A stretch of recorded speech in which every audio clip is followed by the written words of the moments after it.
To get these interface functions defined correctly, we need to take a closer look at const objects. Any object that you declare as const cannot be modified by any action of your code. That is, you cannot assign a value to a const object, you cannot increment or decrement a const object, or in any other way change the value of a const. Now, because a const can't be modified, it has to be initialized in its declarations. Now, as an aside, I'm going to mention that by using typecasts, which we've introduced before, the idea of putting a data type in parentheses and applying that as an operator in front of an object, you can sort of work around these can't modify a const rules a little bit, but the results are going to be undefined, so that's not a case that we're going to waste time on. Okay, so here on slide 14 and 15,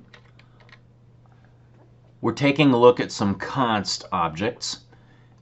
We have a global variable here called pi, which is a double const, and we have initialized pi with the value of pi out to however many decimals.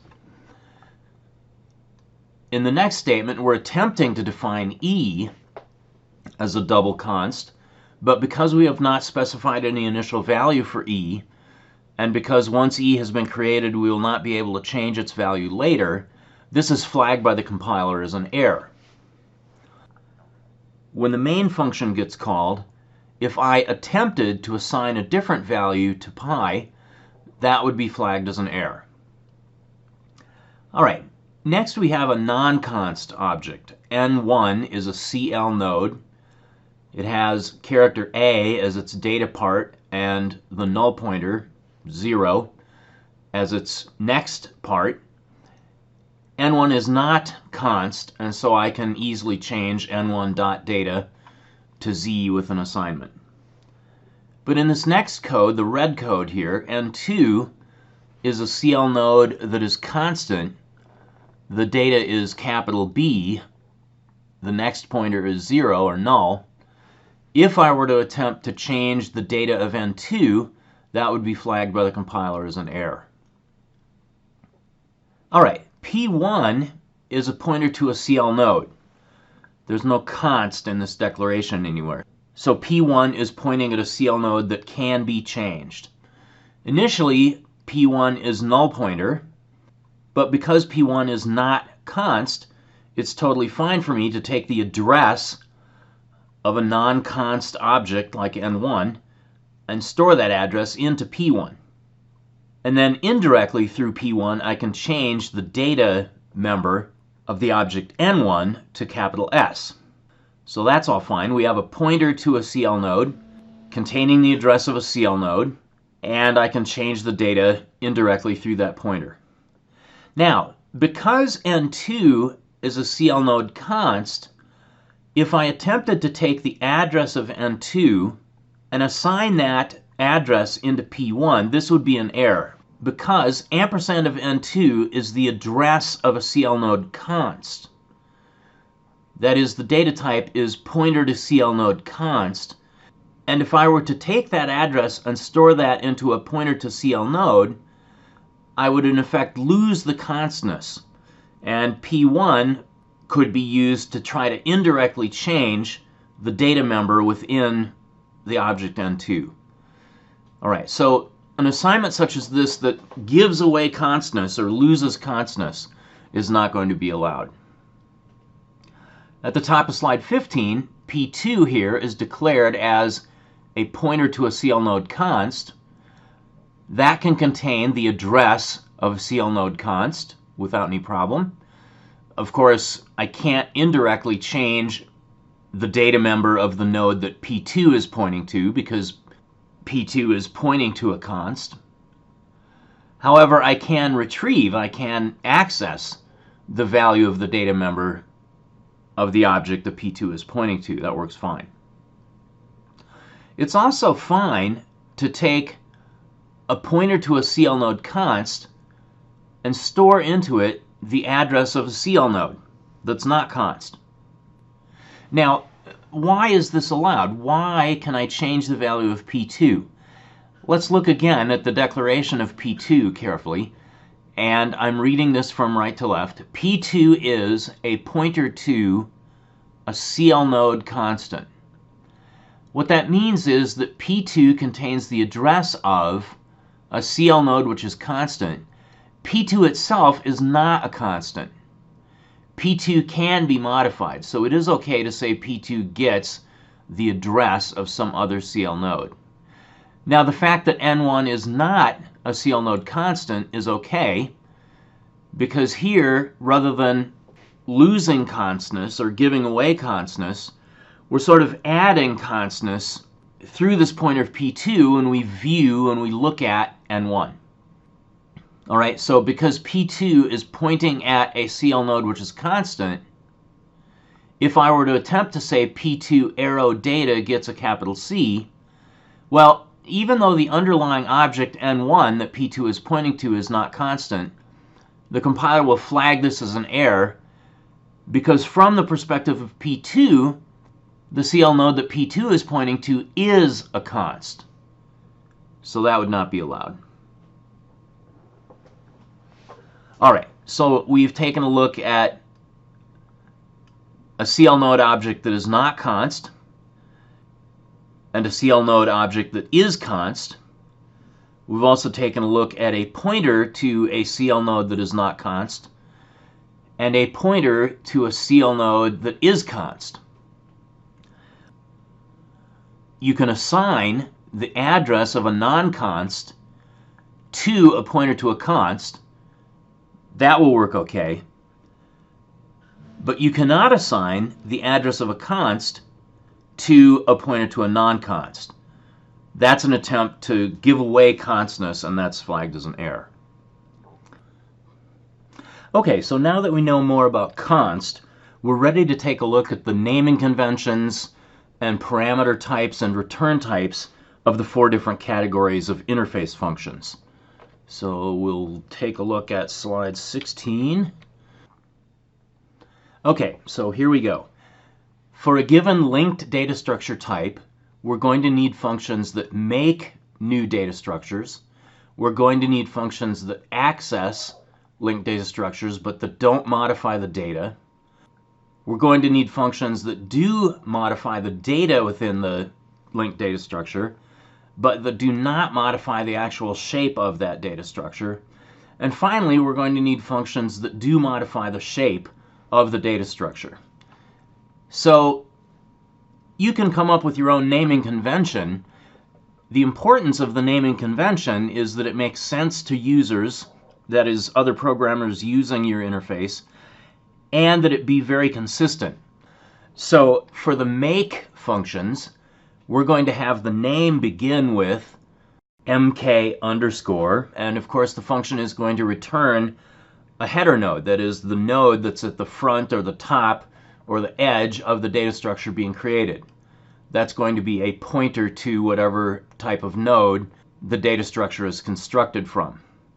For access functions that don't modify data, we're going to pass in that header node, but we're going to pass it in as a pointer to a node const, indicating that this function promises it will not change anything about the data contained within the data structure. For functions that do modify data in the data structure, we'll pass in a copy of the header node that is not const. So it's just going to be a pointer to the first node or top node or edge node of the data structure. The trickiest one here is the ones that do modify the shape. We have a header node to keep track of this data structure. The header node is a pointer to a node in the data structure.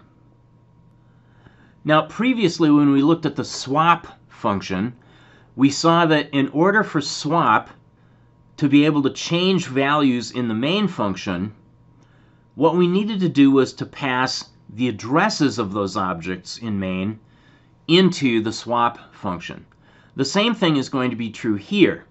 If we're going to modify the shape of our data structure, we may end up having to change the header node. If we're going to change the header node, we're going to have to pass in the address of the header node to a function that modifies the shape of the data structure. Well, the data type of the header node is pointer to node. Therefore, if we ask for the address of the header node, what we're getting is a pointer to a node. That's why in the declaration of these shape modifying functions, we're passing in the address of, or a pointer to a node. We're passing in the address of the header node as the first argument. Okay, so let's look at some specific implementations of functions from these four categories for our linked list of characters. Here on slide 17, we have a function that makes a new linked list of characters, which we're referring to as a CList. The name of this function is make CList from CString, and the function does exactly what it sounds like it does. It takes a CString as its argument. That is, it takes a pointer to a character const as its argument. That must be the address of the first char in a null-terminated array of chars. It builds a linked list of character nodes from that, and it returns to me, when it's done, the header node, that is a pointer to the first CL node in that list. Here on slide 18, we have a main function that has a local variable bob containing the header node for a CList, and we're using our mix CList from CString function to build a CList from the string literal bob. So what gets passed down into mix CList from CString is the address of the capital B in bob. A CString ends with a null character. It would be possible for someone to call mix CList from string with an empty string, so let's test for that first. If star s is null, then not star s is equivalent to true, and therefore there's nothing to do, and we're simply going to return null pointer to indicate that this list has no characters in it. But otherwise, what we're going to do is to create a CL node including the first character in the array, that is the value of star s, as the data, and then having a pointer to the remaining characters in the list as our next value.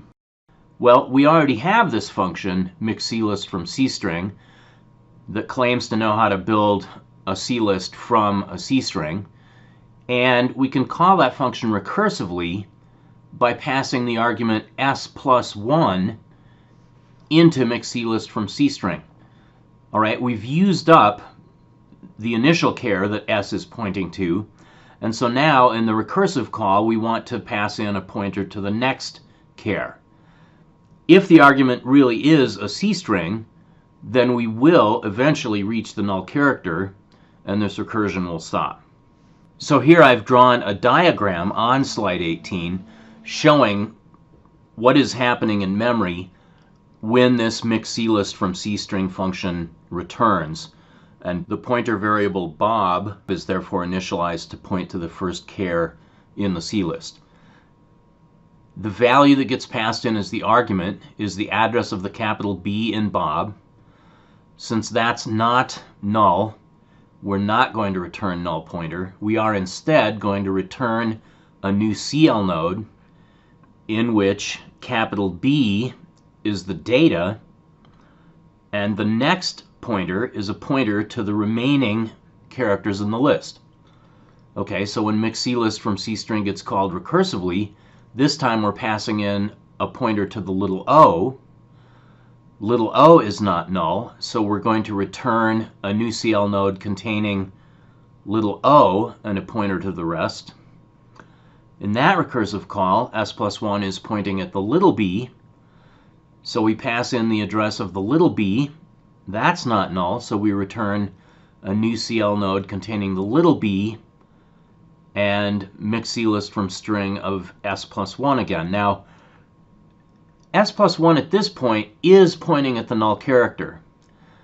So that innermost recursive call of mix CList from CString is going to return null pointer, which is equivalent to 0. So the null pointer gets filled into this innermost or final node. Now that that node has finished being created, we can pass its address back to become the next value of the previous node. And now that that node has been fully created, we can pass its value back to become the next pointer of the node containing capital B. And finally, that return value from the topmost mix CList from CString call will be returned and become the initial value of the local variable Bob in the stack.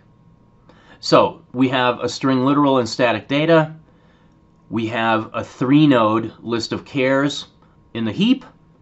And we have the pointer variable Bob in the stack frame for the main function pointing to the first element in that list.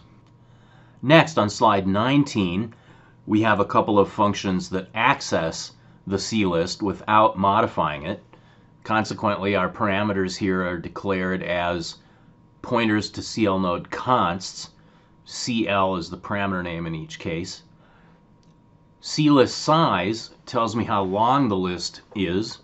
Now, the list cannot be a negative size, so it's common in such cases to use size t as the return type, and recall that size t is some unsigned integer data type, either unsigned or unsigned long, depending on your compiler developer.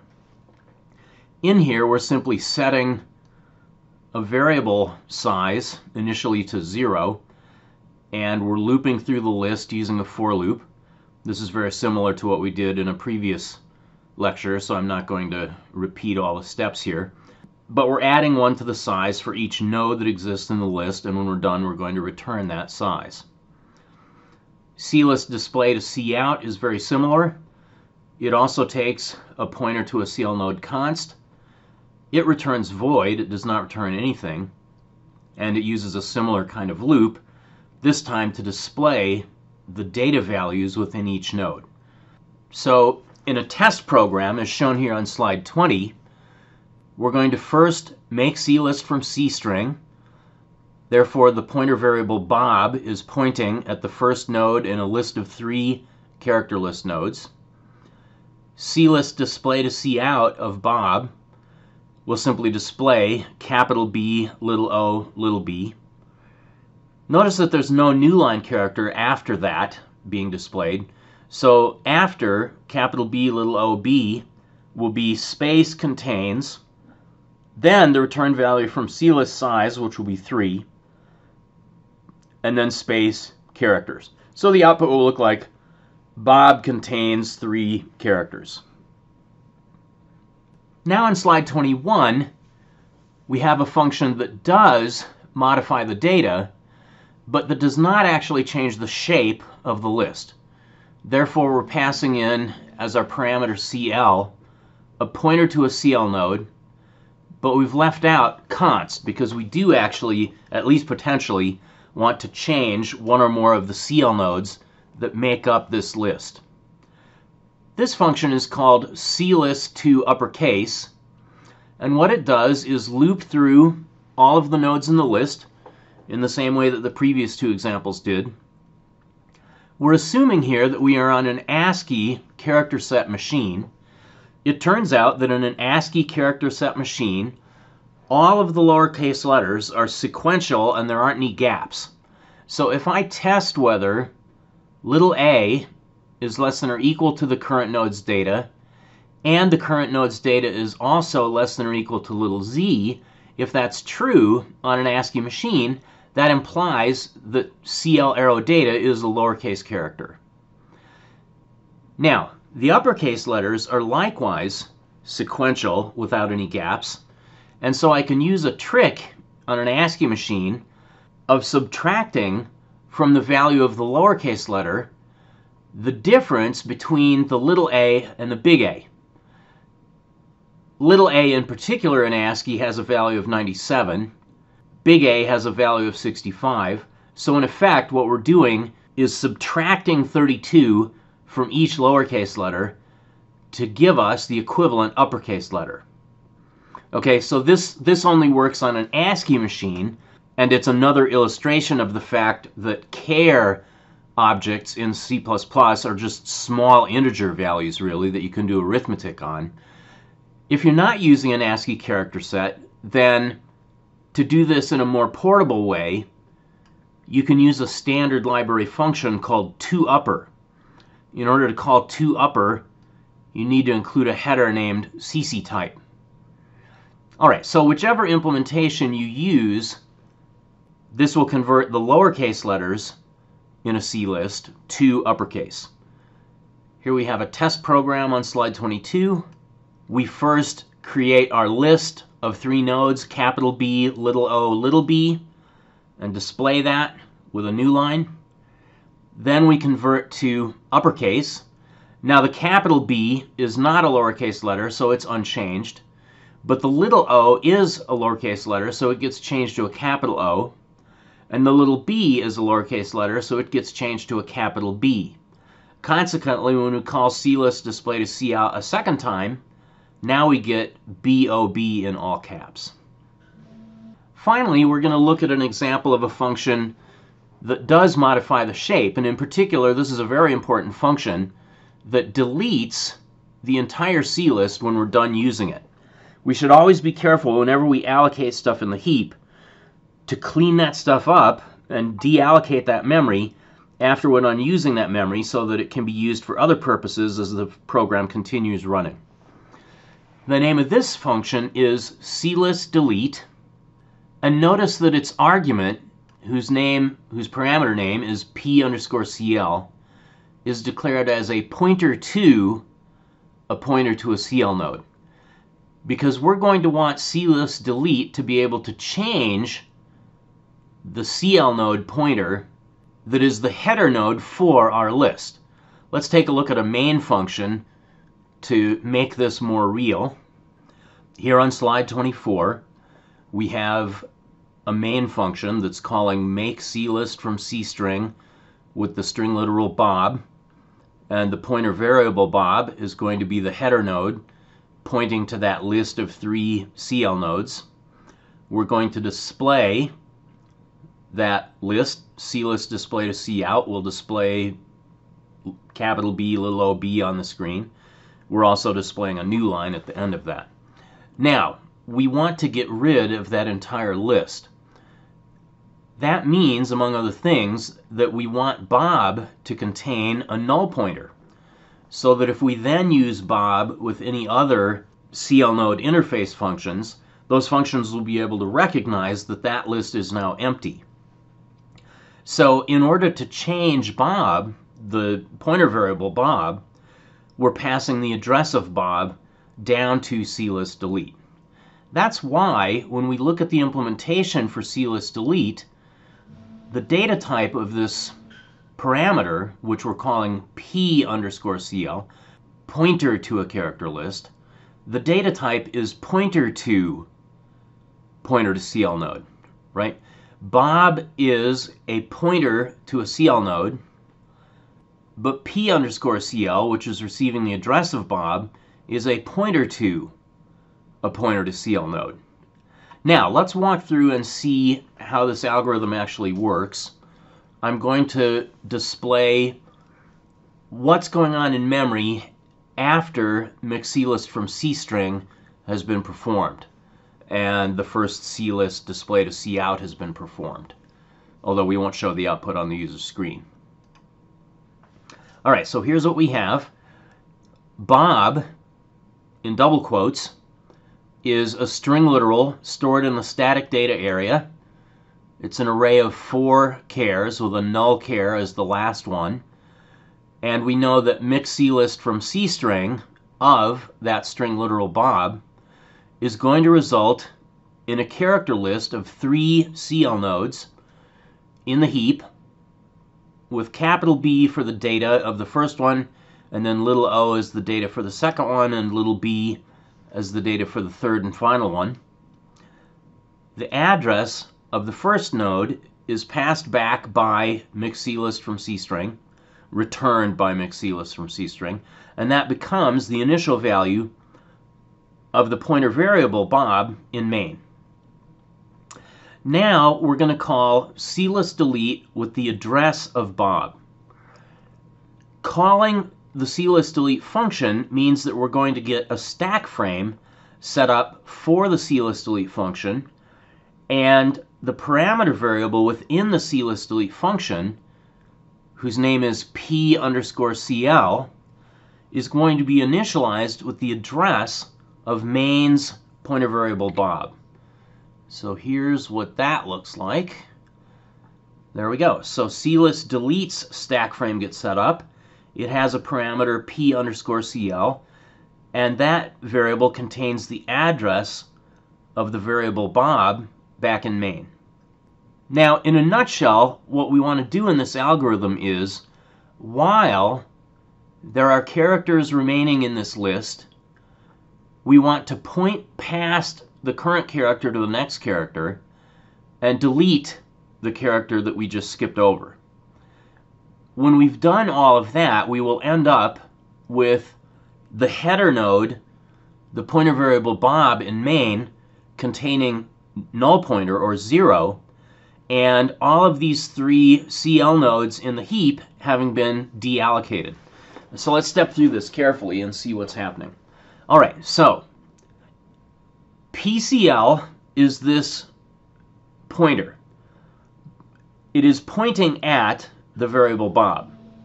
And if this header node Bob is 0 or null pointer, that means that the list is empty.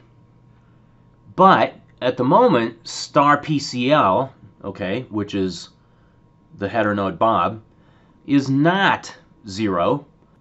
So what does that mean that we need to do? That means that we need to get rid of this node that the header node Bob is pointing to and change Bob to point past it to the little o.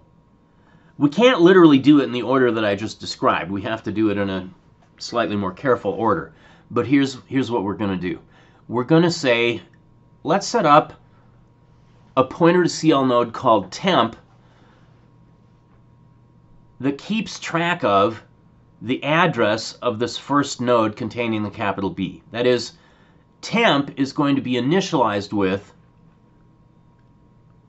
star PCL. Temp is going to be initialized with main's pointer variable Bob. Okay, so within the while loop, we have an inner local variable called temp, and temp is a copy of main's header node Bob. Okay, so that's step 1 in my while loop. I've got a temporary pointer keeping track of where that first node in the list is. Now, the next step is I need to make main's header node Bob point past the node containing the capital B so that I can delete that node containing the capital B, and the handle Bob, the header node Bob, will still be pointing at the valid node at the beginning of the remainder of the list.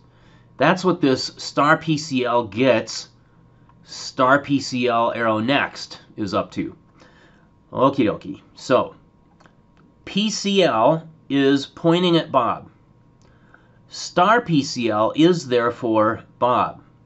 Star PCL in parentheses, arrow next is this next member of the node containing the capital B, and star PCL, that is the header node Bob, is going to be changed to that value. In other words, it's now going to skip past pointing at the capital B and instead point at the node containing the little o. And here's that step. All right, so the header node Bob is now pointing at the node containing the little o. Now that we've modified the header node to point past the node containing the capital B, we can delete temp, and that will eliminate that node's worth of data from the heap so that that data can be reused for some other purpose. All right, so we've made it through the loop one time, and we're back up in our test condition. Is star PCL still not the null pointer? All right, here's PCL. Is star PCL, which is Bob, is that thing not the null pointer? Indeed, it's not the null pointer. Bob now contains the valid address, the non-zero address of this node containing the little o. So we're going to, in the while loop, reestablish temp to point at the node containing the little o. All right, so temp now points at the node containing little o. We're going to change the header node, Bob, to point past that node to the node containing the little b. Okay, that's what this assignment is doing. And that's here. So we're no longer pointing at the Bob, I should say, the pointer variable Bob in main is no longer pointing at the node containing little o. Now it's pointing at the next node, the node containing the little b. And we can now delete temp, which deallocates the node containing the little o. All right, well now we're done with our second iteration through the while loop, so we come back up and test, is star PCL, that is main's header node Bob, null or not? Well, it's still not null. It's now pointing at the node containing the little b. So we're going to reestablish temp to point to the node containing the little b.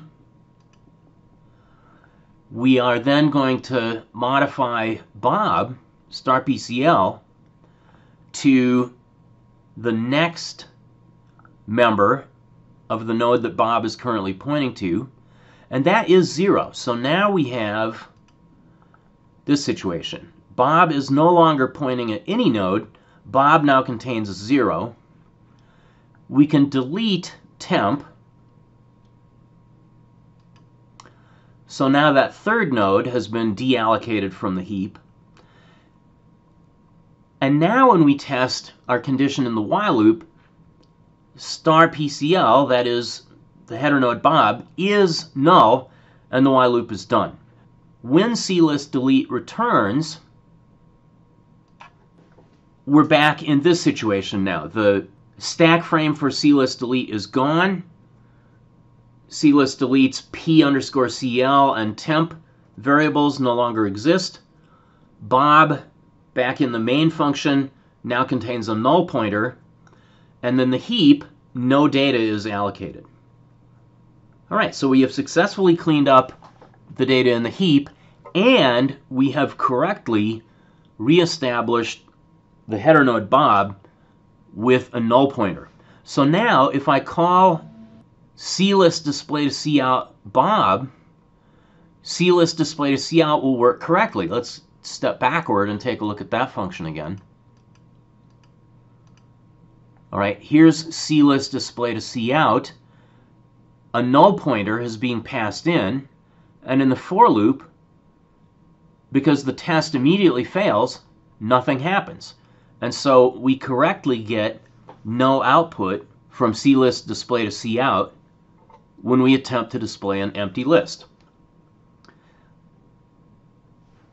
All right, so we've now looked at examples of all 4 categories of functions that we need to be able to flexibly and conveniently interact with our character list. We've looked at one function for making a character list, a CList. We've looked at 2 functions that access without modifying the CList, one that counts the size of the CList and the other that displays the characters from the CList. We've looked at one function that does modify the data but does not modify the shape. That's the one that converted the CList to an uppercase list. And then finally we've looked at one function that does modify the shape, and in particular this most important one, which deletes the entire list when we no longer need to use the list.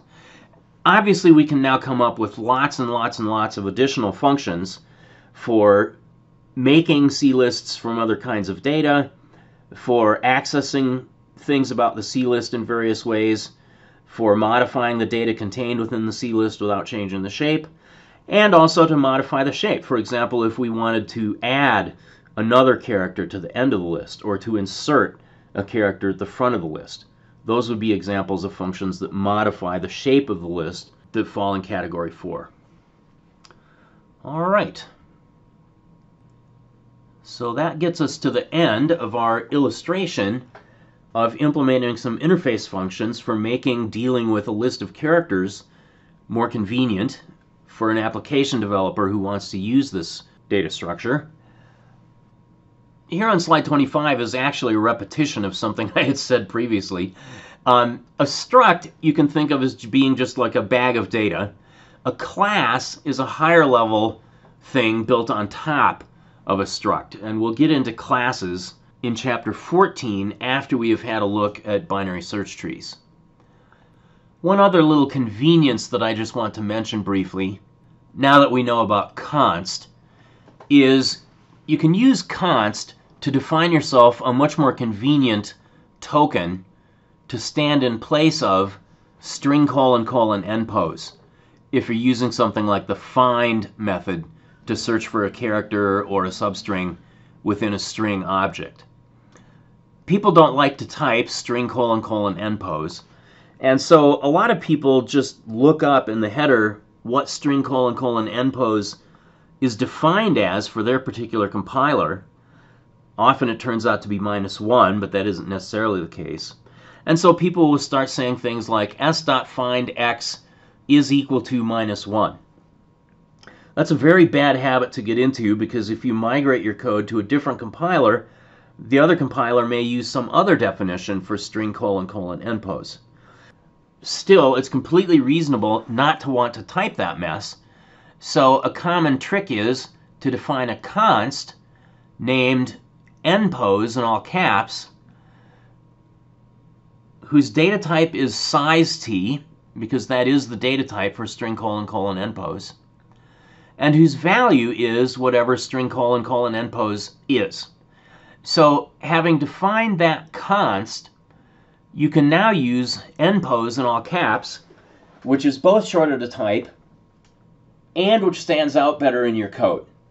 So that's a suggestion that I have if you find yourself tempted to type -1 instead of string : npos. Use the uppercase npos const instead.